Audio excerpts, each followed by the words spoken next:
Wir beginnen pünktlich um 10 Uhr. Ich begrüße Sie alle ganz herzlich hier und zwar an diesem letzten Tag der Frankfurter Buchmesse für Buchmessenverhältnisse zur frühen Stunde und möchte Ihnen sowohl meine Gäste vorstellen, wie auch das Thema dieses etwas kryptischen Titels, die Stadt in der Bucht. Bei dieser Stadt in der Bucht handelt es sich um die Stadt Triest und ihre Multikulturalität, ihre Vielsprachigkeit soll das Thema sein, vor allem auch natürlich in Bezug auf Literatur. Die deutschsprachigen Autorinnen und Autoren haben eine Schwäche für Triest immer wieder gezeigt, schon im 19. Jahrhundert. Ich möchte als Einstieg, um über diesen spröden Reiz der Stadt zu sprechen, erst einmal Grillparzer zitieren, und zwar Franz Grillparzer, den Dramatiker, den österreichischen Nationaldramatiker, kann man sagen, der 1819 die Sicht auf die Stadt folgendermaßen beschrieben hat. Und ich zitiere ihn hier. Überhaupt gewährt Triest sowohl vom Berge herab, an dem es liegt, als von der Seeseite betrachtet, also Meerseite betrachtet, einen außerordentlich schönen Anblick. Das Meer in seiner Herrlichkeit, die zahllosen Masten der Schiffe, das Gewimmel von Menschen aller Kleidung und Sprache, alles ist ansprechend und neu.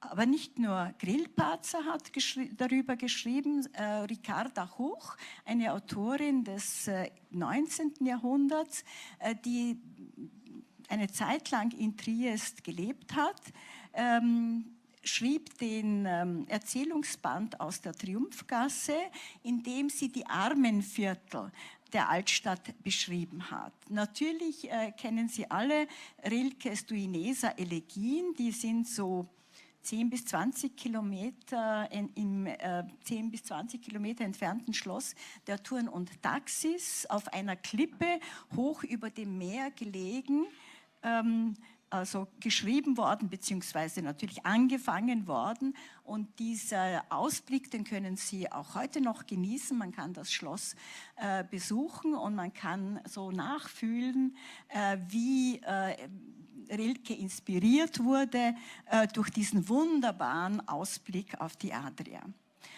Aber auch weniger bekannte österreichische AutorInnen, etwa Julian Schutting, Milo Dor, Hans Raimond, aber auch Peter Rosei, haben Triest und seine Umgebung als Schauplatz verwendet. Ihre lebensprägende Kindheit in Triest beschwört die Schweizer Schriftstellerin, Übersetzerin und Essayistin Ilma Rakusa, sie ist leider heute nicht mehr da, mit ungarisch-slowenischen Wurzeln in ihren sogenannten Erinnerungspassagen. Und diese Erinnerungspassagen tragen den Titel, den vieldeutigen Titel Meer, Meer. Und ich zitiere jetzt aus diesem ganz wunderbaren Buch, das ich Ihnen sehr empfehlen kann.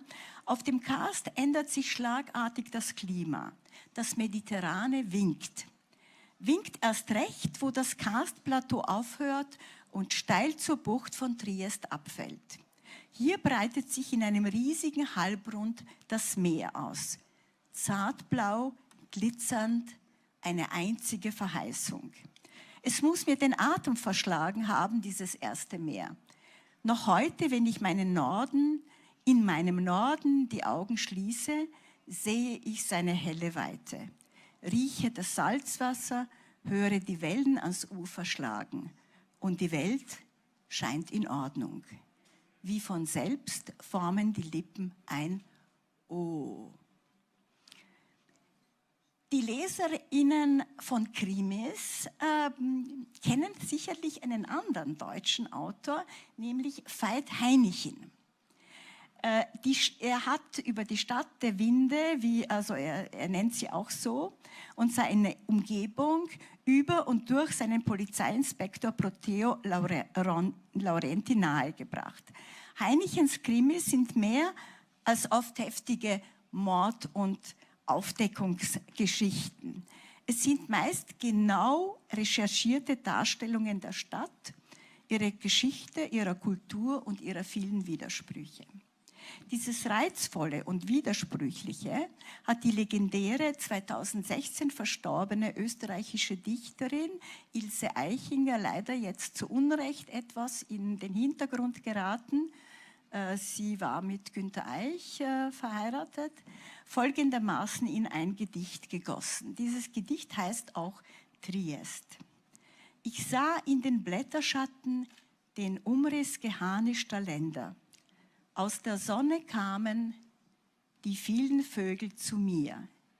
Sie lehrten mich die Künste des Maschenbindens überm gefalteten Meer, und einer von ihnen ließ sich auf meinen Rippen nieder und besprach mich und vor den tauben Grotten auch meinen Stern.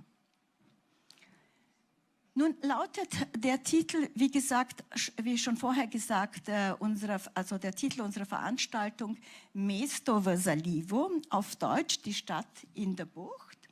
Es ist einem frühen 1955 veröffentlichten Roman des Triester Autors Boris Pachor entnommen, von dem der prominente Literaturwissenschaftler Dr. Miran Kuschuta behauptet, es sei zusammen mit Nekropolis, von dem Buch wird auch noch die Rede sein, das beste Buch des Autors. Es handelt von einem jungen Mann, der 1943 nach der Kapitulation Italiens und der deutschen Besetzung mit der Entscheidung kämpft, sich dem Widerstand anzuschließen. Er verbringt diese 3 Tage in einem Dorf in Triest, in einem Dorf, das auf dem Karstplateau liegt. Die slowenischen Dörfer, die die vielsprachige und kulturelle Stadt umgeben, sind jahrhundertelang slowenischer Boden, das heißt ein Gebiet mit fast ausschließlich slowenischen Bewohnerinnen, was bereits in ihren Namen zum Ausdruck kommt. Also zum Beispiel Dolina, Bazovica, Nabrežina, Trepče, Občine, Prosek, Križ, Zgonik und andere. All diese Orte bildeten die Lebensader der Stadt. Milch und Wein, Fisch und Fleisch, Gemüse und Blumen kamen daher, aber auch Handwerker, Marktfrauen, Bedienstete. Ab der zweiten Hälfte des 19. Jahrhunderts wuchs dann auch in Triest die Anzahl slowenischer Bürgerinnen, also eine Bourgeoisie. In diesen Dörfern wird der Erhaltung der slowenischen Bevölkerung, Sprache und Kultur große Aufmerksamkeit geschenkt. Davon werden Ihnen meine beiden Gäste, Herr Sandor Tence und Juri Devetak, erzählen können. Erlauben Sie mir, dass ich Ihnen jetzt die beiden vorstelle.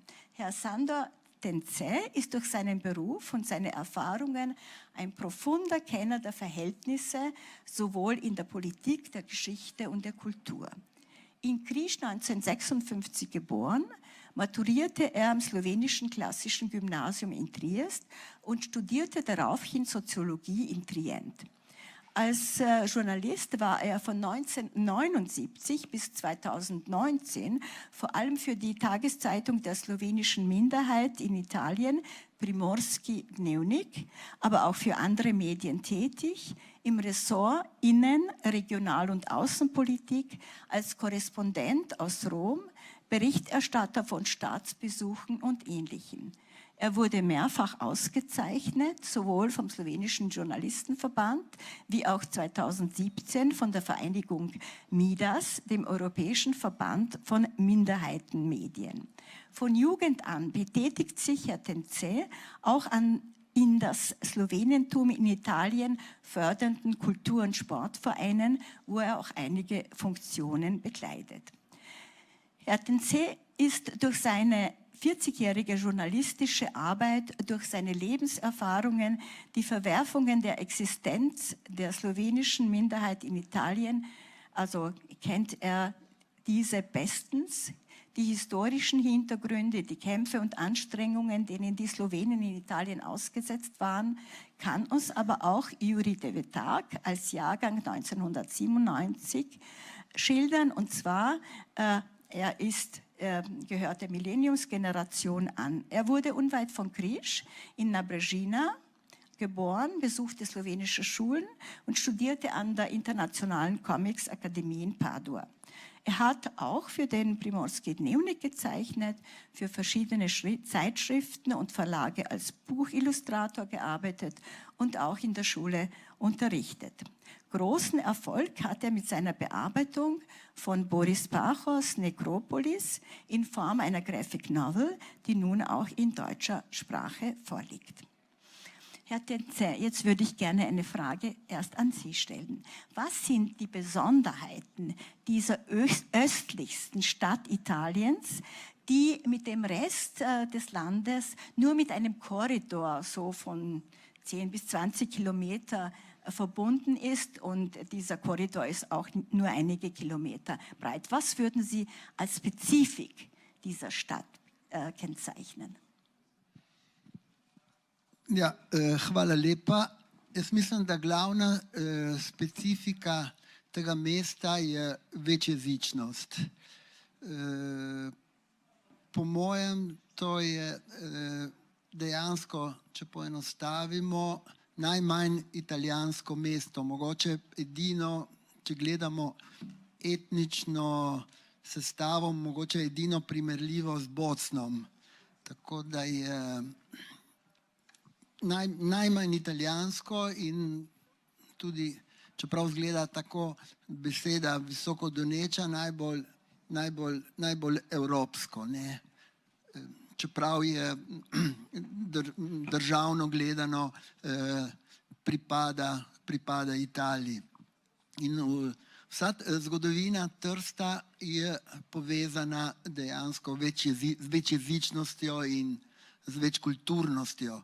Še od časov, recimo, če naredimo en zelo kratek zgodovinski izrez, je po Beneški republiki, ki je bila sicer ena svojstvena tvorba, se je ta večjezičnost Trsta vedno prepletala v začetku z avstro-ogrsko monarhijo, ki je tista. Lahko v njej imamo različna mnenja. V Trstu imamo v glavnem pozitivno mnenje, s tem nočem biti nostalgičen, ampak je tista, ki je prinesla velik razcvet, ne. Spomnimo se samo na pristanišče, na Marijo Terezo.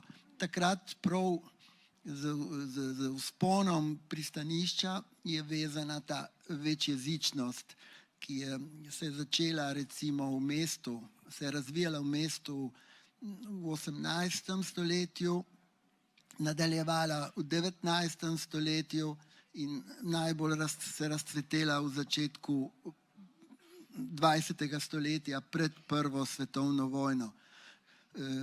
Vzporedno torej z gospodarskim razvojem se je razvijala večjezičnost.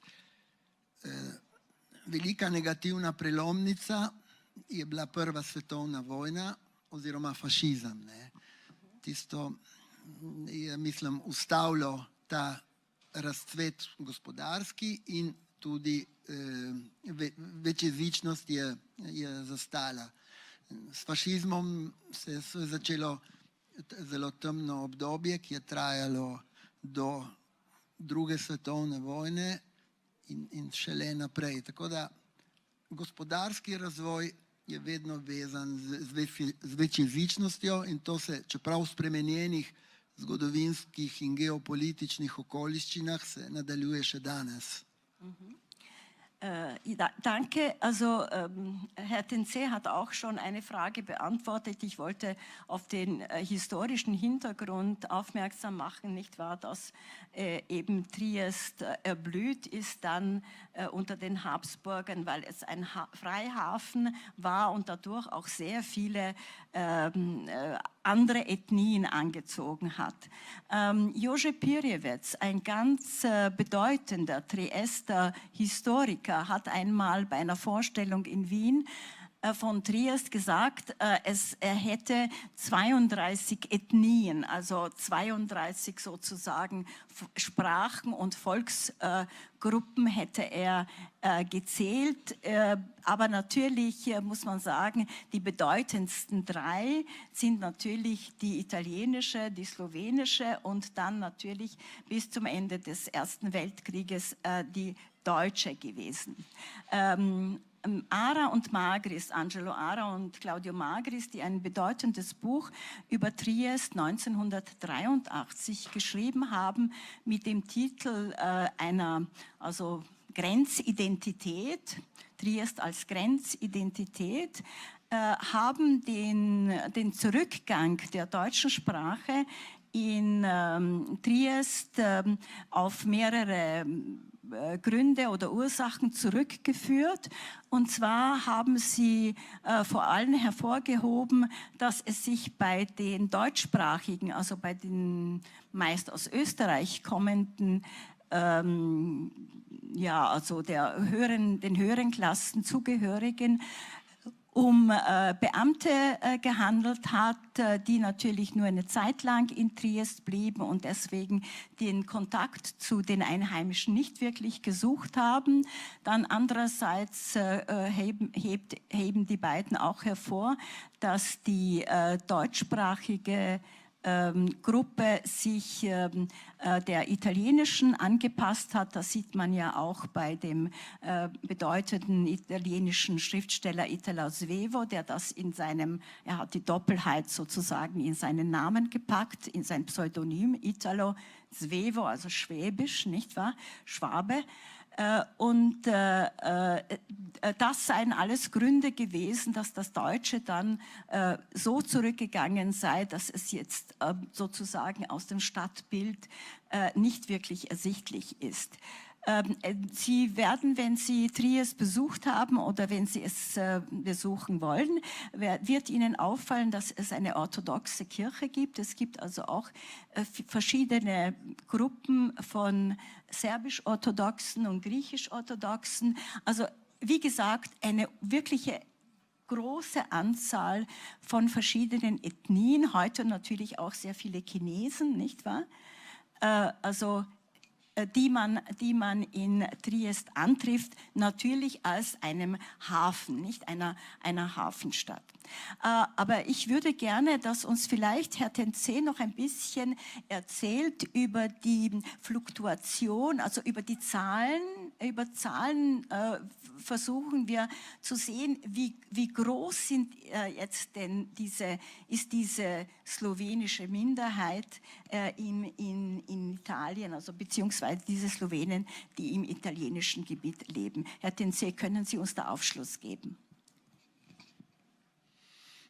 Also ja. Ungefähr, natürlich keine genauen Zahlen, weil man sie auch nicht hat. Ja, ne moramo ugotoviti tudi, ker ni takih statistično-znanstvenih raziskav.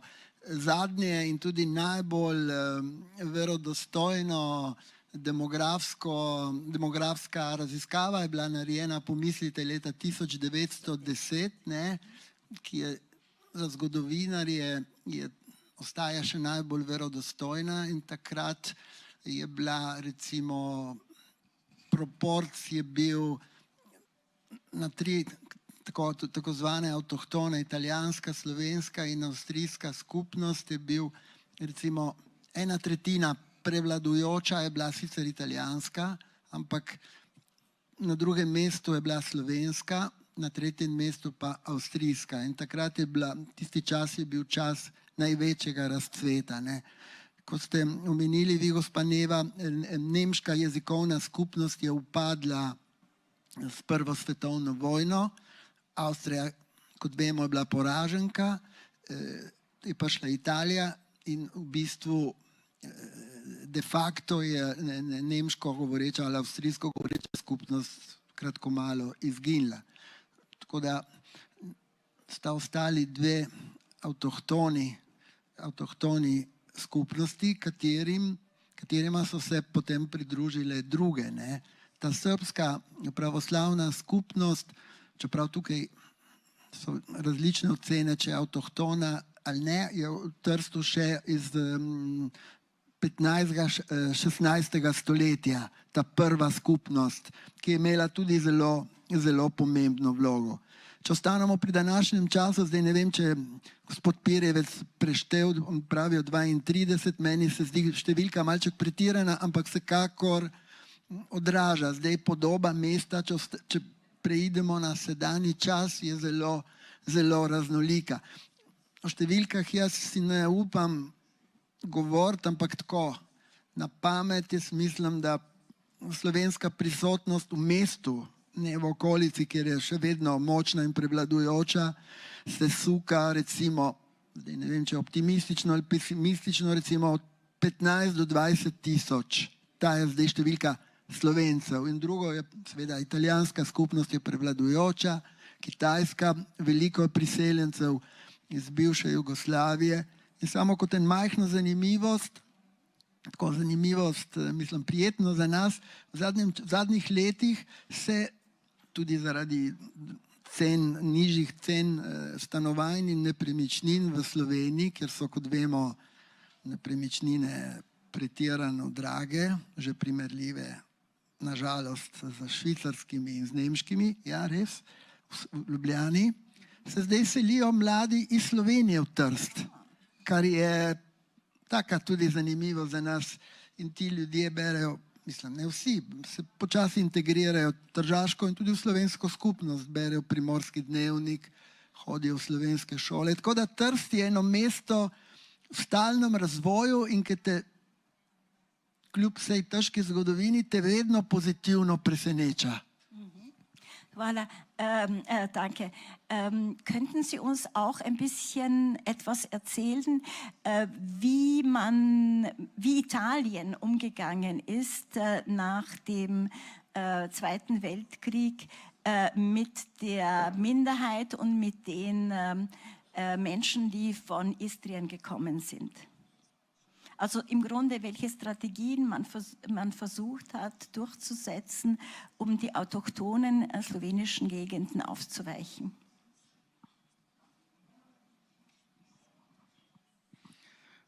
Torej, seveda situacija ni primerljiva s fašizmom, ampak zgodovina tudi italijanske prisotnosti v Trstu v odnosu do Slovencev je precej boleča. Pomislimo, ampak Trst je formalno je postal del Italije leta 1954, prej je bilo svobodno tržaško ozemlje pod anglo-ameriško upravo. Tako da Italija do Slovencev ni imela dobrega odnosa in v bistvu je precej podpihovala, dolga desetletja podpihovala nacionalizem, uradna Italija z Rima in je podpihovala protislovensko usmeritev, recimo. Gotovo zgodba istrskih priseljencev, ki so prišli v Trst, Italijanov iz Istre, ki so prišli v Trst in potem v Italijo, je zelo boleča. Ko ti zapustiš svoj dom, je vedno velika tragedija. Ampak tudi tukaj je italijanska politika je te nesrečne ljudi vedno izkoriščala v protislovenske namene. Niso te ljudi preselili recimo v notranjost Italije, ampak so jih nalašč priseljevali v te naše vasi. Jurij je doma z Devinsko-Nabrežinske občine, kjer je doživela veliko priseljevanje teh tako zvanih Hezelov. Jaz sem doma tudi z ene vasi, z Križa, kjer je veliko Hezelov prišlo, ampak to, na srečo je to že stvar zgodovine. Stvari so se v zadnjih 30 letih zelo spremenile na boljše, tako da lahko govorimo o sožitju ne samo med Italijani in Slovenci, ampak tudi med Slovenci in temi istrskimi begunci. Für die Slowenen war ja kam es schon früher zu einem Exodus. Und zwar mit dem Aufkommen des Faschismus. Also es gibt ja ein einschneidendes Ereignis, den Brand des Narodni Dom, also des Kulturzentrums der Slowenen in Triest.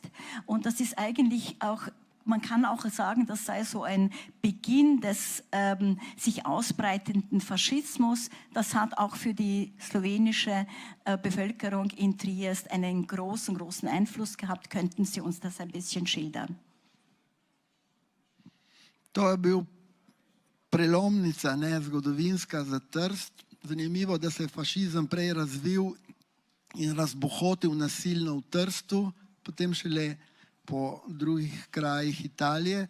Požig Narodnega doma je ponavljam, prelomnica. In če se navežemo na Pahorja, je Pahor kot 8-letni deček, mislim, 7-letni deček je prisostvoval temu požigu, ki je zaznamovala ne samo Trst, ampak sicer potem tudi lager, ampak je zaznamovala njegovo življenje. Tako da Narodni dom, totalna Prelomnica. Aber vielleicht sollten wir jetzt wieder, ich sehe, die Zeit schreitet voran, zur Literatur kommen, nicht wahr? Und uns Gedanken machen darüber, warum es heißt, Triest sei auch eine literarische Stadt. Ich glaube, Herr Tenzes, ich muss Ihnen wieder das, ja, und dann werden wir übergehen zu Juri. Könnten Sie uns über dieses literarische Moment etwas erzählen? Ja, po mojem je, čeprav nisem literarni strokovnjak in zgodovinar, po mojem je vezan literarni Trst, tudi ta nomeja literarnega Trsta, ki je sicer malo pretirana in ga nekateri zlasti v Italiji tako izkoriščajo, je vezana na večjezičnost. Čeprav na to zatrto večjezičnost. Vi ste prej omenjali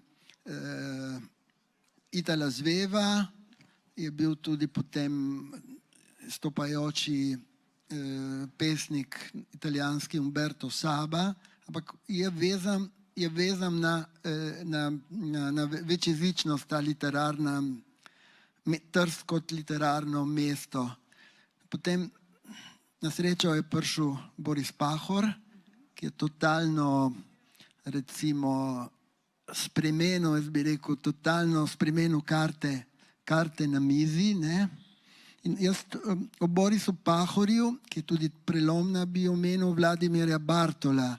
Vladimir Bartol je sicer pretežno ustvarjal v Ljubljani, ampak tudi njegovo pisanje je prelomno za Trst. Sicer potem se je rodil Alamut in tako dalje, ampak jaz bi omenil te dve osebnosti, ki sta tudi po svoje vezani na večjezičnost, in to prav Mesto v zalivu je tak roman, ki je prelomni, mislim, ki ga bi mogli vsi, recimo tudi Italijani v Trstu, prebrati, Pahorjev roman.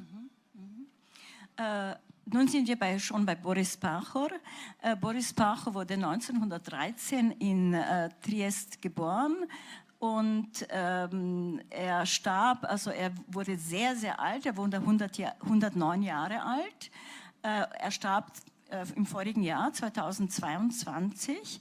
Er hat ungefähr so an die 20 Bücher geschrieben und er ist in deutscher Sprache durchaus zugänglich. Ich habe überprüft, es sind ungefähr 9 oder 10 seiner Bücher sind übersetzt. Natürlich besonders bekannt ist er geworden über ein Buch, Nekropolis auf Deutsch, auf Slowenisch Nekropola, also die Stadt der Toten, in dem er bereits im Jahre 1967 nicht gerade in einem glücklichen Moment, das war noch eine Zeit, in der solche Bücher über seine KZ-Erfahrung, also über den Holocaust und die KZ-Erfahrungen eben nicht jüdischer, sondern einfach Widerstandskämpfer gegen den Faschismus. Diese werden ja immer wieder so ein bisschen übersehen in der Erinnerungskultur. Also er hat dieses Buch geschrieben in einem Moment, der nicht wirklich Verständnis hatte für diese Thematik. Ein höchst interessantes Buch, ein gar nicht so leicht zu lesendes, weil es versucht, das hat dann auch Juri uns erzählt, als er das Buch bearbeitet hat, 3 Zeitebenen sozusagen aufeinander zu projizieren. Dieses Buch ist dann über Frankreich, in Frankreich berühmt geworden, auch über einen Slowenen, der sehr gute Beziehungen in Frankreich zu verschiedenen Kritikern hatte. Und dann ist das Buch eigentlich erst zurückgekehrt, und zwar nach Italien, ist in Italien dann übersetzt worden und hat in den 90er Jahren, also eigentlich fast 40 Jahre, 30 Jahre nach dem Entstehen, ist es derart berühmt geworden, dass es in 17 Sprachen dann übersetzt wurde. Also die Berühmtheit von Boris Pachor kommt eigentlich von den Übersetzungen dieses sehr schwierigen Buches, das auf eine ganz eigenwillige Art versucht, nicht nur den Lesern und also den Lesenden die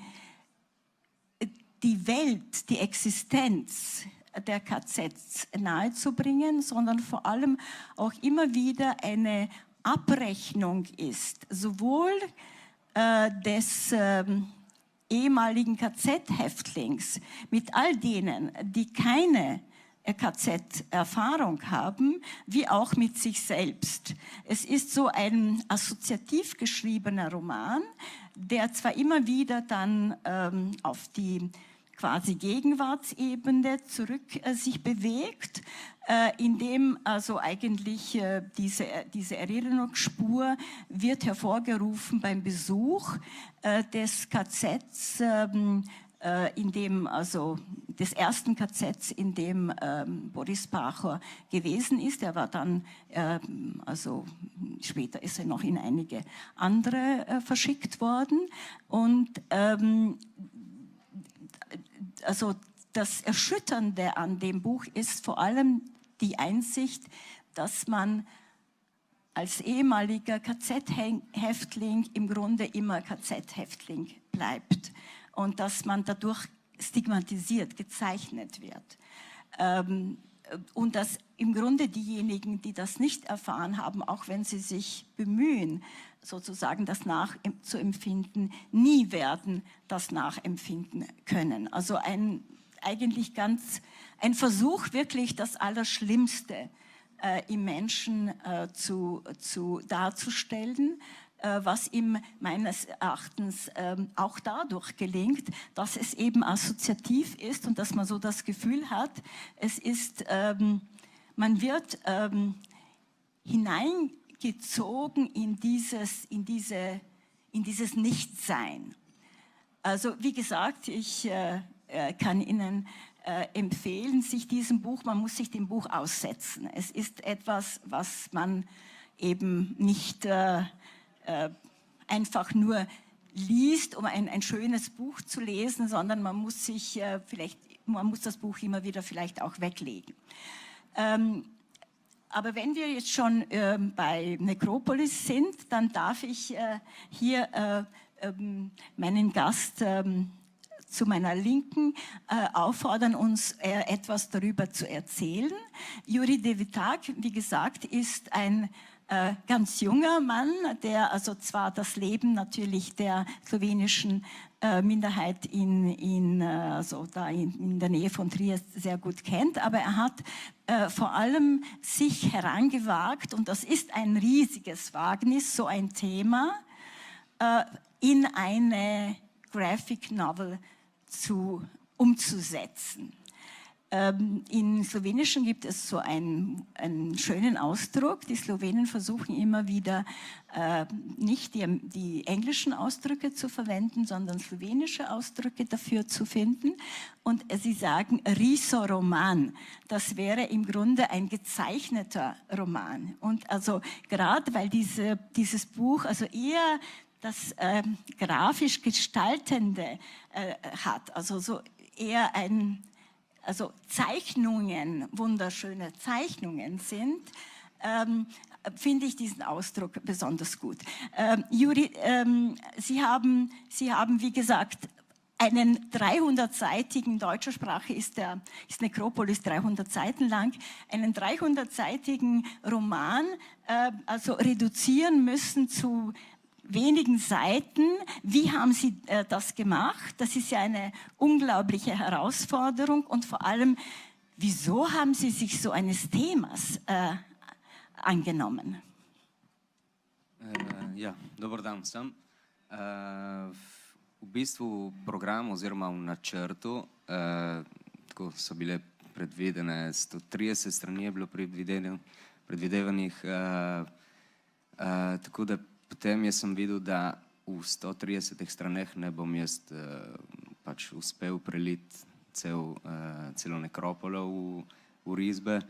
Tako da sem jaz nekaj podaljšal in sem se zmenil pač z likovno urednico Tanjo Komadina, če lahko sploh podaljšamo ta grafični roman. Tako da ja, mislim, v bistvu lotil sem se te knjige res banalno, oziroma prvi moj stik s to knjigo je bil res tako, mislim, sem se vrgel res ignorantno v to grafično zadevo. Nisem računal sploh, da bi jaz lahko bil danes tukaj. Edino, kar lahko rečem, je to, da me je Pahorjeva Nekropola res tako pretresla, mislim, šokirala. V bistvu tako se imam za zelo občutljivega človeka, mislim, mladega človeka.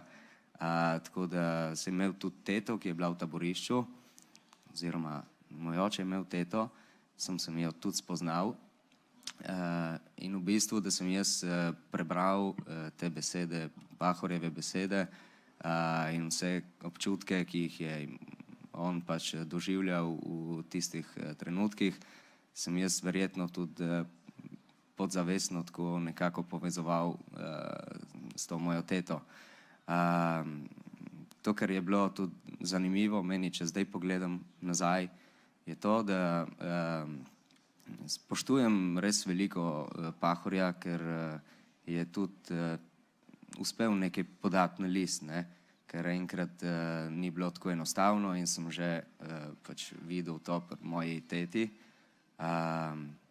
Če lahko povem nekaj, kar sem jaz tudi zvedel 2 leti nazaj, ko je umrla pač moja teta že, je moj oče mi pripovedoval, da je enkrat peljal tudi mojo teto v kino, ko je bil predvajan ta film Schindler's List. Tako da je mislil, da bo potekalo vse in da bo lahko pogledali tudi film do konca, ampak ne. Prav na začetku se je ona začela tresti in tako da je mogel teto pripeljati takoj domov, ker pač so bile velikanske travme.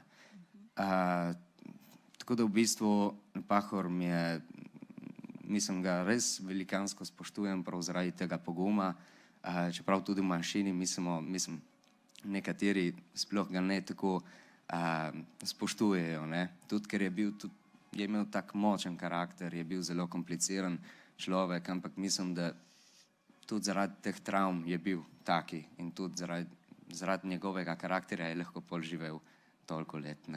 Zaradi tega sem šel pol na to grafično zadevo in da bi lahko tudi pokazal mlajšim generacijam, da so lahko tudi neki večji občutki kot ne tako zelo splošni. Ich würde noch gerne etwas zur grafischen Gestaltung also nachfragen. Und zwar im Buch selbst hat man den Eindruck, dass immer wieder so expressionistische Bilder vorherrschen. Und zwar gerade durch die gestreiften, Sie wissen, Sie kennen das ja alle, nicht wahr, Bilder von KZ-Häftlingen mit dieser gestreiften Bekleidung. Und das ist ein Leitmotiv in dem Buch. Und es kommen immer wieder so Bilder, wo man das Gefühl hat, jemand, der eben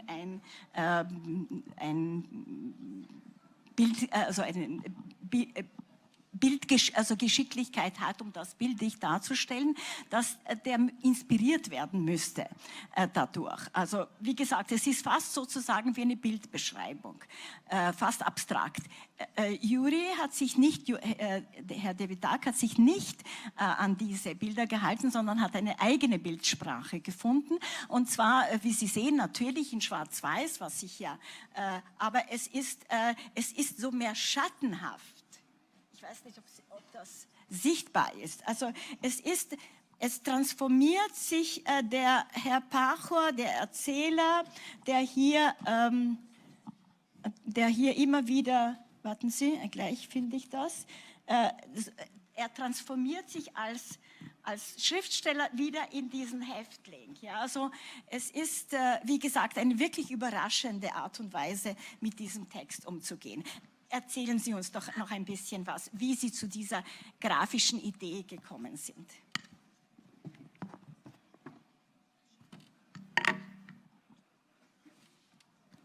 Ja, v bistvu to je potekalo 2 leti, celi 2 leti. Ja, ne vem, mislim, ta risba je nastala po 5. nivoju, oziroma sem dosti raziskoval in dosti garal, da bi prišel do ene take bolj ekspresionistične oblike. Tako da, ja, v bistvu vse skupaj je potekalo preko risb, oziroma je bila risba tista, ki je pač podpirala tudi izbiro teh besedil. Zaradi tega sem skupaj s Tanjo Komadina, ki jo moram res pohvaliti in se zahvaliti, ki mi je res pomagala, sva skupaj pač najprej uskladila te 3 časove in potem sem jaz razmišljal, kako bi najprej opredelil tega Pahorja oziroma to Pahorjevo podobo. V bistvu Pahorjeva podoba je taka, ker sem jaz pač si ga predstavljal in tako sem ga jaz poznal v bistvu. Mislim, dolga jakna, očala pa čepica, ne. Tako da najprej sem njega opredelil, njegov lik, in na to sem šel še na besedilo, ker je bilo zame res zahtevno. In zaradi tega sem imel tudi pomoč, mislim, pri starših in pri prijateljih od staršev. In še enkrat sem zahvalil tudi Miranu Košuti, ker mi je res dal eno ogromno roko.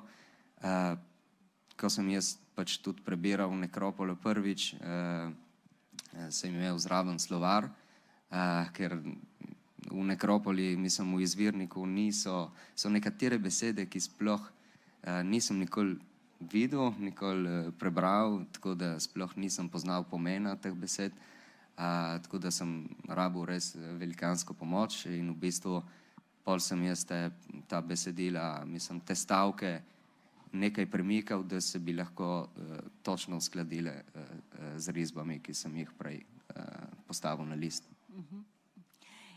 Herr Tenze, Sie haben ja, glaube ich, das letzte große Interview mit Boris Pachor geführt, zu Anlass eines Reiseführers. Und könnten Sie uns auch darüber ein bisschen was erzählen, beziehungsweise uns schildern, welchen Eindruck Sie bekommen haben? Es ist ja fast schon ein Testament geworden, nicht wahr?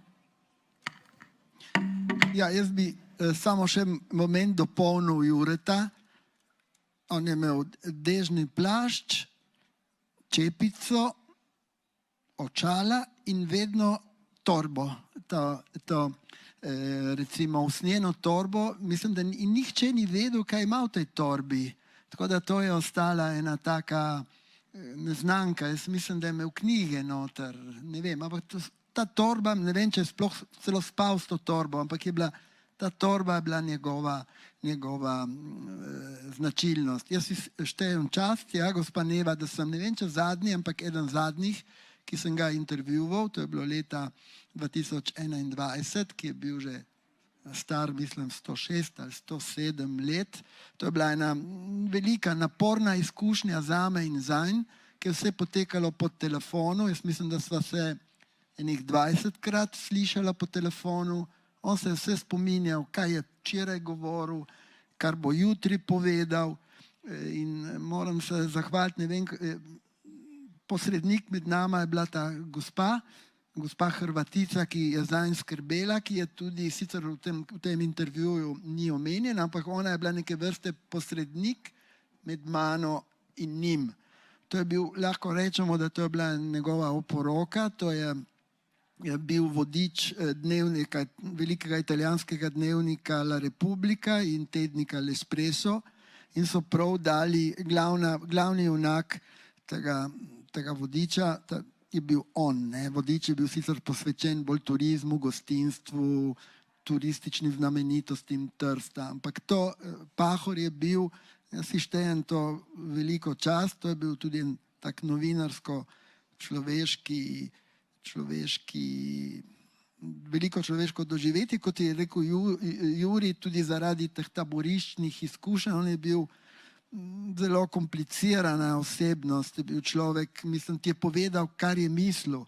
In v tem intervjuju, pravim, je bilo, nisem preštel, ampak to smo imeli 20 telefonskih pogovorov in ni bilo lahko z njim, tako da mislim, ampak je bil pa res, z tega vidika je bil pa res izjemen človek in je, mislim, za slovensko manjšino in za Slovenijo po mojem naredil več kot katerikoli politik. Ich sehe schon, die Zeit ist fast schon vorbei. Ich würde nur gern als Abschluss Sie beide fragen, wie lebt man denn jetzt auf der einen Seite in Križ, ist übrigens ein ganz wunderbarer Ort, der im Grunde zwei Teile hat, einen oberen Teil auf dem Karst und dann unten gibt es einen kleinen Hafen und ist auch berühmt für den Fischfang gewesen, nicht wahr? Also wie lebt man heute als Slowene in Križ und in Brežina, aber eben in der Nähe von Triest. Jaz vedno rečem, da Križ je najlepša vas v Evropski uniji in Trst je tudi po mojem najlepše, zame vsaj najlepše mesto. Mislim, da se živi zelo dobro, kvaliteta življenja je zelo dobra, mislim, časi so se na srečo spremenili, ljudje so zelo prijazni, okolje je prijazno, zelo spodbudno in mislim, da brez pretiravam, da bi kaj primerjal z avstro-ogrsko zgodovino, ampak jaz mislim, da Trst doživlja, kljub vsem problemom vezanih tudi na politiko, italijansko in mestno, da doživlja en lep tak prijazen razvoj in je vreden obiska, čeprav zdaj tukaj delam mogoče poceni propagando, ampak je mesto, ki kar se mene tiče, ne bi živel v nobenem drugem mestu kot v Trstu. Und Sie, Juri, wie leben die jungen Leute in diesem Bereich? Sind Sie optimistisch oder eher pessimistisch? Ja, v bistvu mislim, vsi mi mladi, ki smo na Brežini, vsaj smo zelo optimistični. In mislim, zaenkrat mi sobivamo zelo dobro, tudi v družbi italijanskih tistih. V Trstu pa vem, da je nekako drugače, ampak bomo pa drugič, ko vidim, da zmanjkuje časa tukaj. Ja. Tako da, ja. Also ich danke Ihnen, dass Sie hierher gekommen sind, um eben etwas über Triest und seine Literatur zu hören. Und ich kann Ihnen wirklich empfehlen, es gibt da in sehr vielen Sprachen sehr viel zu entdecken. Natürlich die schon, also wie gesagt, Pachor, den es in so vielen Übersetzungen gibt, auch dann viele andere Autoren und Autorinnen. Also wie gesagt, danke und noch eine schöne Buchmesse. Voilà. Vielen Dank.